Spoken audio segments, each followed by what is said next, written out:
Hello, fellow astrologers, and welcome back to the next episode of the Astrology Keyring Fundamental Series.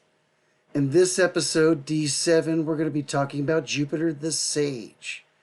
We'll be going over what Jupiter is in astrology. We'll talk about the interactive links that we have that you can click on. They'll take you to some of the various topics that connect to Jupiter. In the chart details for Jupiter, we'll talk about how all these things connect, and we'll also talk about how it interfaces over here with the key ring so you can see the connections all together.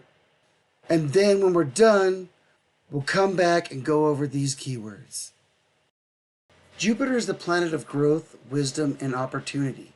It governs philosophy, higher education, travel, abundance, and beliefs. Often called the Great Benefic, Jupiter brings expansion and optimism wherever it touches in the birth chart. It reflects where we seek truth, meaning, and faith, often through adventure, learning, or mentorship. Jupiter also governs law, morality, and luck, encouraging a sense of ethical purpose. When well placed, it inspires generosity, confidence, and idealism, but unchecked, it can be excessive, self-righteous, and careless. Awesome. So that brings up what I mentioned earlier in one of the other videos, that Jupiter is the great benefic, where Saturn is the great malefic, and you also have Venus as the minor benefic and Mars as the minor malefic. They're both major and minor examples of great opportunities and great obstacles that people will have to overcome. Now let's talk about the links that we have. On all of our pages, we have interactive links that will take you to a Google search on the topic that you see here, or if you go to the lettered number search, you can actually go to the video that's just like this, talking about the topic that's highlighted next to. So let's go over a little bit about the chart details in Jupiter. So, Jupiter is one of the mid-planets. There's one of two mid-planets. It's Jupiter and Saturn. And, like I mentioned earlier, it is the great benefic.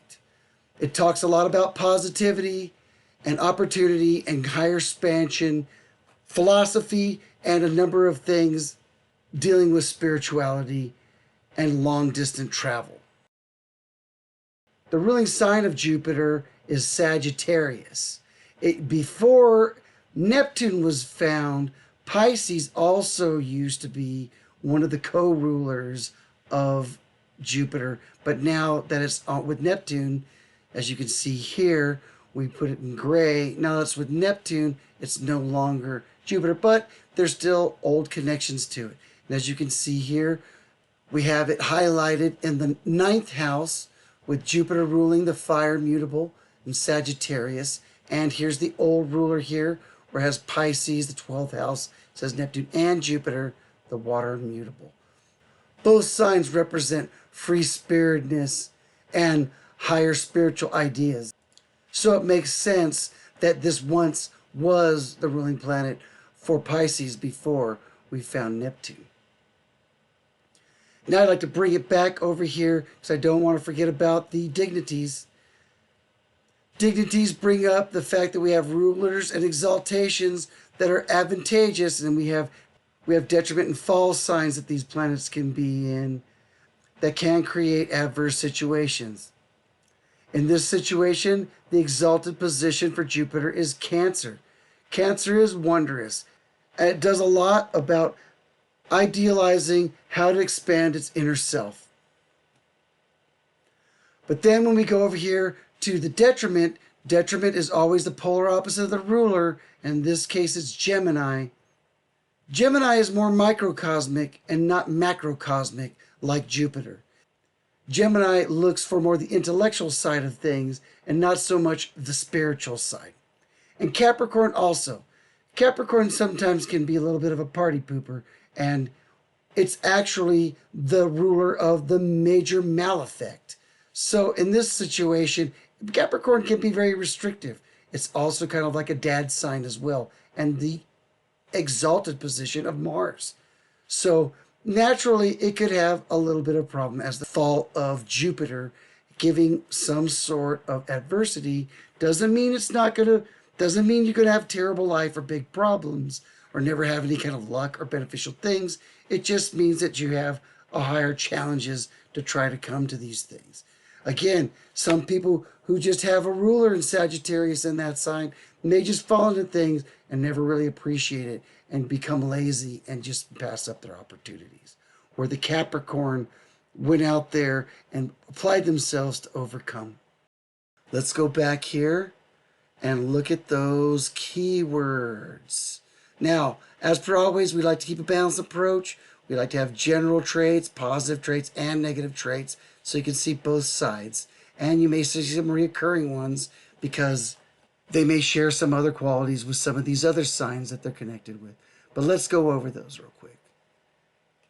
General traits: growth, faith, learning, belief, travel, and ethics.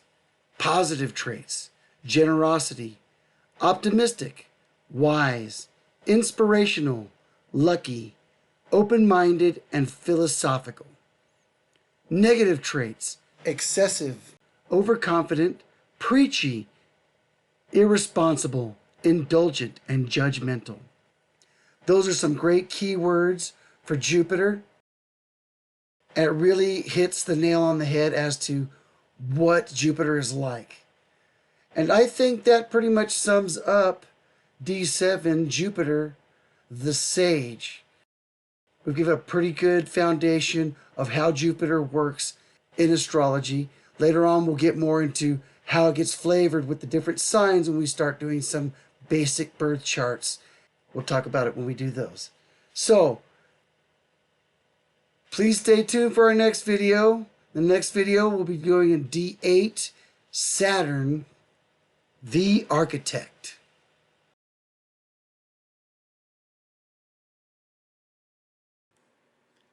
We hope you have enjoyed this video from our Astrology Keyring series. If you like the content, please like, follow, and share with your friends. Thank you for watching and have a blessed journey.